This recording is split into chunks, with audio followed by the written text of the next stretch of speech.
What's up, guys?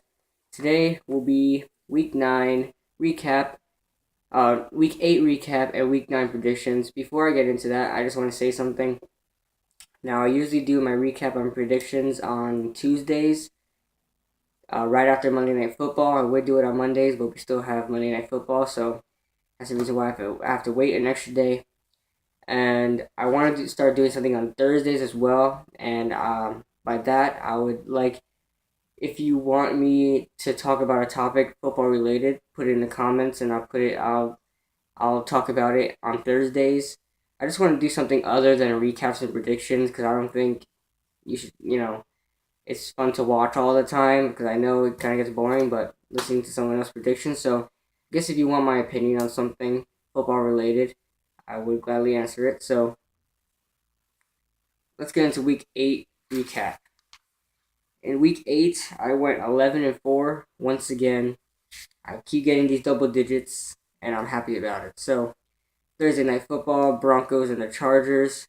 This was pretty crazy, if you ask me. I thought it was going to be a close game. This wound up being somewhat of a blowout, and the Chargers came back at the end, but couldn't pull it off. So, Broncos win that one. Lions. The Falcons were leading 21-0 in the first quarter. Couldn't pull off any points. I think the final score was 22-21, something like that. Man, Falcons, you had that one in the bag. Could have broke that away streak real quick. So the Lions won that one. I predicted that one as well. The Ravens and the Bengals. Now you had a lot of people saying the Ravens are going to win this one, but like I said, the Bengals always find a way to win these division games. I'm so dark on the side, and it's annoying me. Yeah, like I said, the Bengals always find their way to win division games. So yeah, Bengals win. I predicted that. The Vikings and the Bucks. Everyone said the Bucks were going to win this one. I wanted Teddy Bridgewater to have somewhat of a decent day, and he did. So the Vikings win 4-0 right now. Chiefs and the Rams.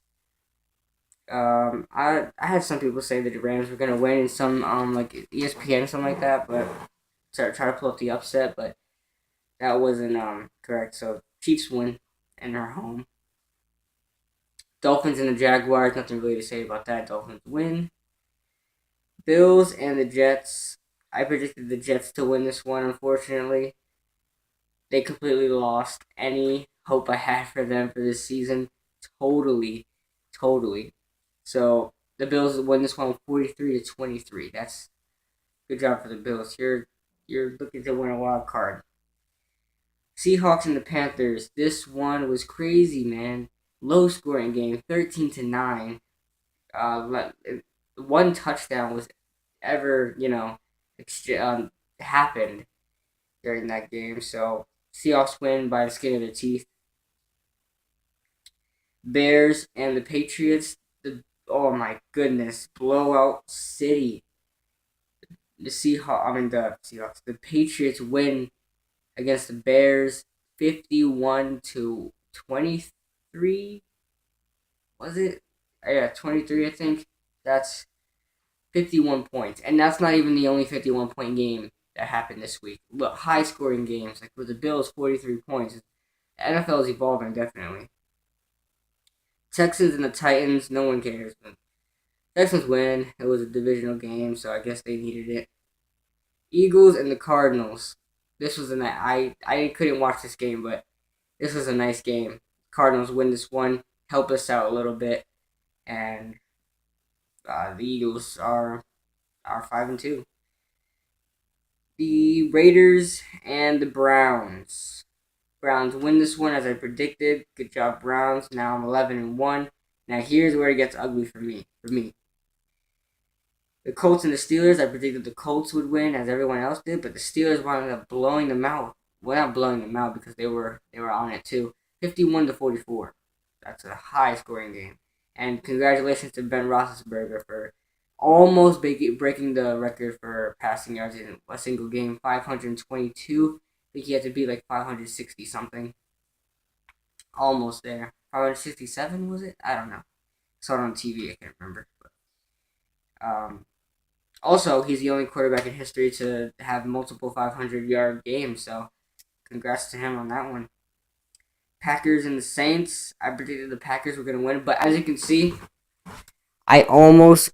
I don't know if you can see that. It's backwards. Wait, where is it? Oh, it's backwards. I almost had the Saints, and I thought about it, and I erased, I crossed it out. Then I put the Packers.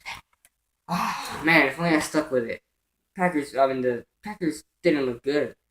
They looked good in the beginning, but they kind of slumped out the rest of the way. So Saints look good on all sides of the ball. Congrats to Mark Ingram. He put up a lot of fantasy points for me. I started him. I knew he would do something well. He had probably 30 something rushes for 172 yards, almost beating Rashad Jennings, but you didn't. Sorry, Mark Ingram, Giants rule, but sorry. That's Sunday Night Football, and then Monday Night Football, the Redskins and the Cowboys. Wow, you go to overtime, which is not, it wasn't not expected to go to overtime because they did go to overtime with the Texans. The Cowboys went to overtime with the Texans, but having the Redskins win, insane. That was a great job by the the Redskins. Sorry, I lost my train of thought. So now on to Week 9. Your teams on bye right now are the Atlanta Falcons, the Detroit Lions, the Tennessee Titans, the Chicago Bears, the Buffalo Bills, and the Green Bay Packers. So if you like any of those teams, they will not be playing, and you'll be in misery for a week, as I was last week. But you get to watch other football. So Thursday Night Football, the Saints and the Panthers, a nice rivalry game going on here.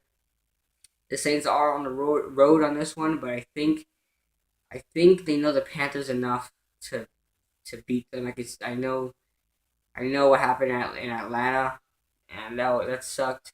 But it was a Marcus Colston mishap, a mistake that happens once in 1 in a million. So I predict the Saints to win this one, 35-28. I got an itch on my nose. I don't know why, but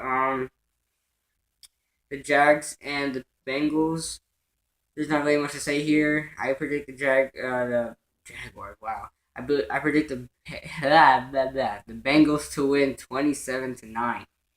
The Browns and the Buccaneers. This one had a hard time distinguishing, but I'm really pushing for the Browns to win, have a winning season at least, go above 8-8, something they haven't done in a few years, so a long time.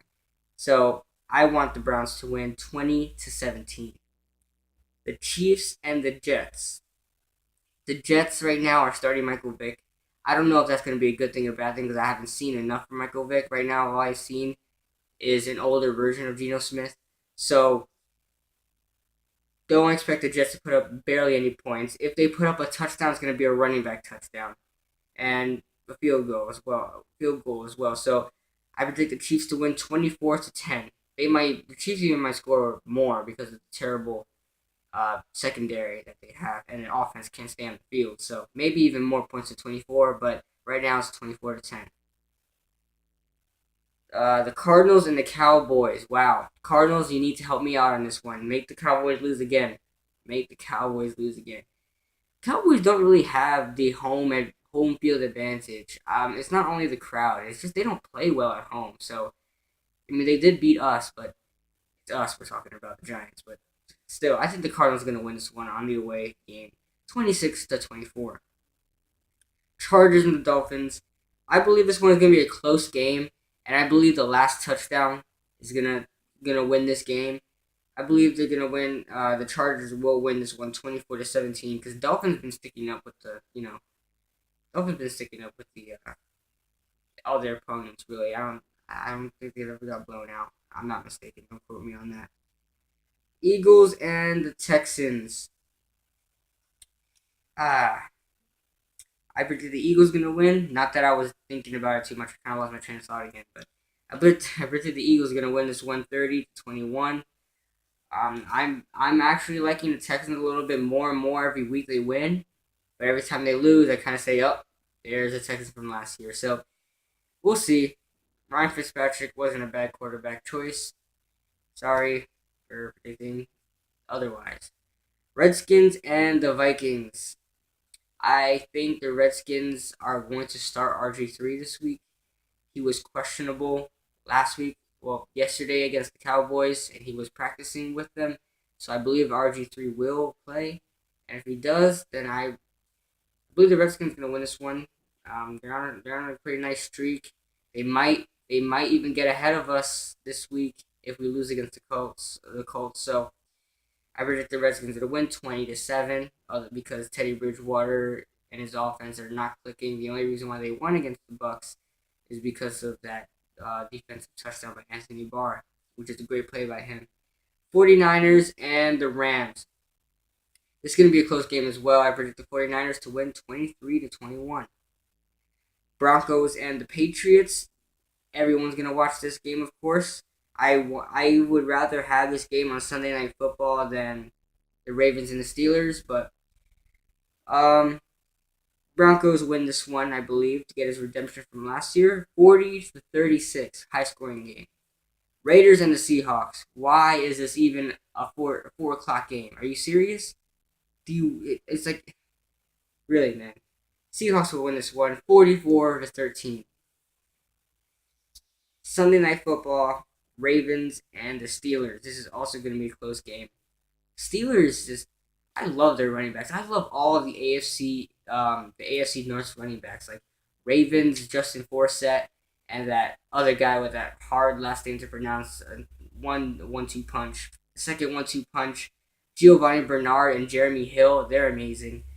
Steelers, the Le'Veon Bell and LeGarrette Blount, and the who am I missing? The Browns, Ben Tate and Terrence West. So their running backs for the AFC North are just amazing. Both first string and second string for that 1-2 punch. So that's good. That's good for them. So yeah, I predict the Ravens to win this one 33-30. Another close game. And as you can see, I'm trying to go a little higher in scores because football is evolving. Usually you would see probably a 17-10 score, and you'll call that a game. But this year is just crazy, which I like. So that's all for this week.